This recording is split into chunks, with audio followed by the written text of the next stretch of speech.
Berita tersebut sebetulnya sudah diterbitkan agak lama. Sudah terbit sejak bulan Januari tahun 2022. Tapi memang kabar ini kurang digaungkan oleh media-media di Indonesia.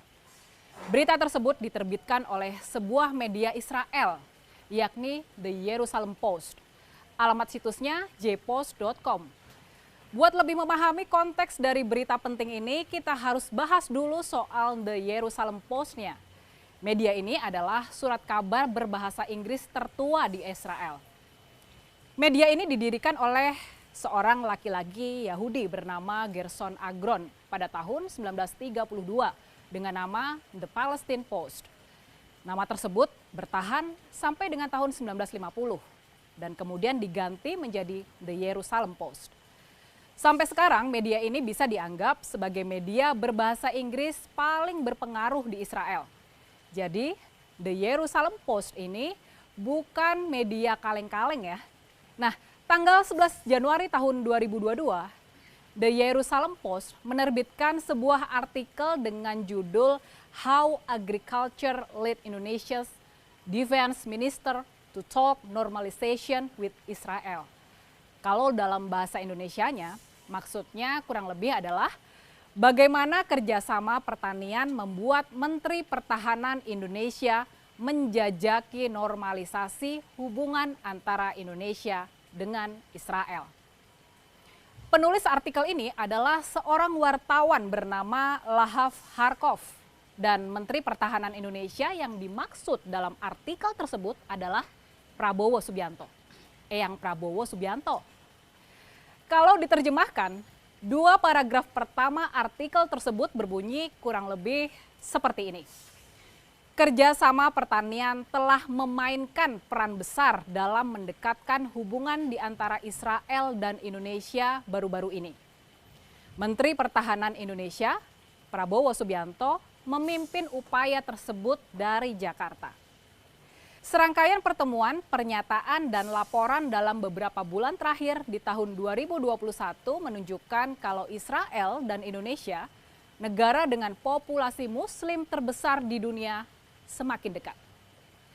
Ketemu lagi dengan saya, Rini Budoyo. Dalam artikel The Jerusalem Post ini juga dituliskan pernyataan yang kurang lebih seperti ini. Prabowo Subianto bertemu dengan penasihat keamanan nasional Eyal Hulata pada sebuah konferensi di Manama di bulan November lalu.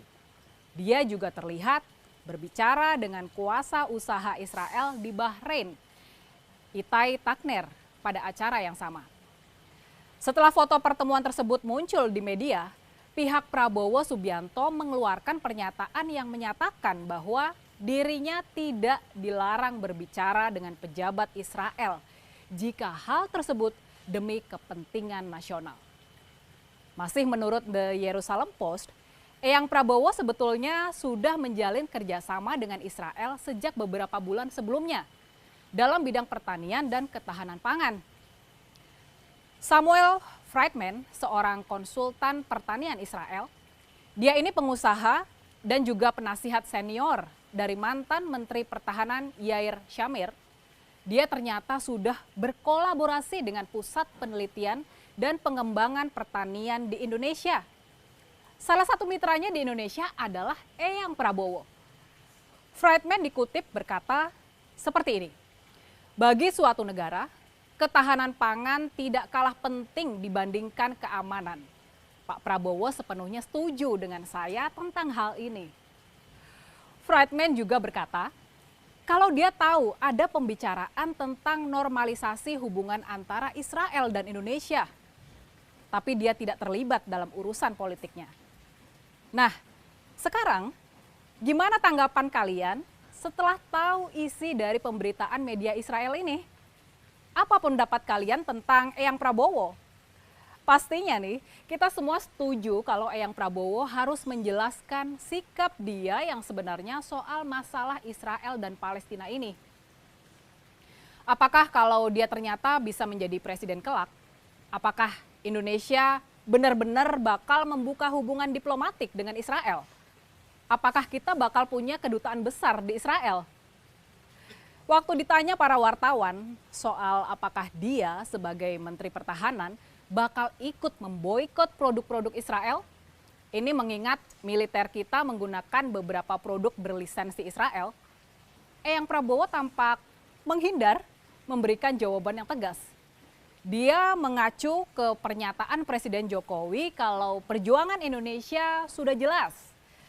Tapi yang kemudian ngeles dengan bilang kalau kita tetap harus memikirkan kepentingan dan kebutuhan Indonesia.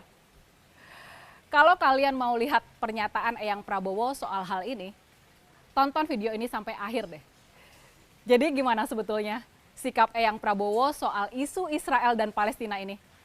Benarkah Eyang Prabowo pro-Israel?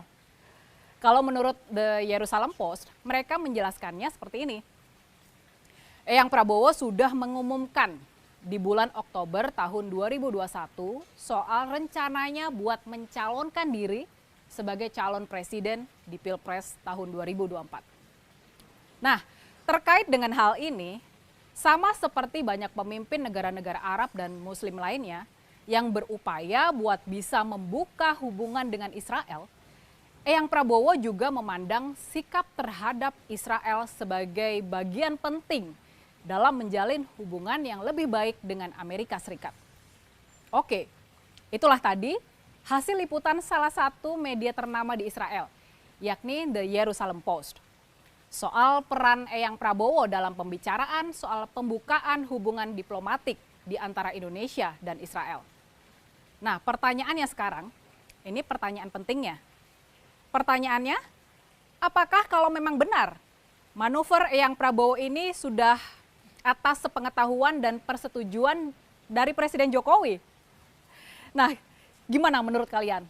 Alutsista Israel gimana Pak? Boikot. Kan sekarang ini ada gerakan solidaritas Palestina Pak yang dan memboikot Israel. Produk-produk dan teknologi Israel. Indonesia kan sekarang menggunakan beberapa teknologi yang lisensinya dari Israel. Apakah kita juga akan bersolidaritas dengan gerakan itu juga Pak untuk mendukung gerakan kemerdekaan di Palestina? Kan perjuangan kita sudah jelas. Presiden sudah ngomong, perjuangan kita ya, hanya kita juga akan memikirkan kepentingan dan kebutuhan kita. Artinya rencana membuka boikot juga Pak ya? Terima kasih Pak.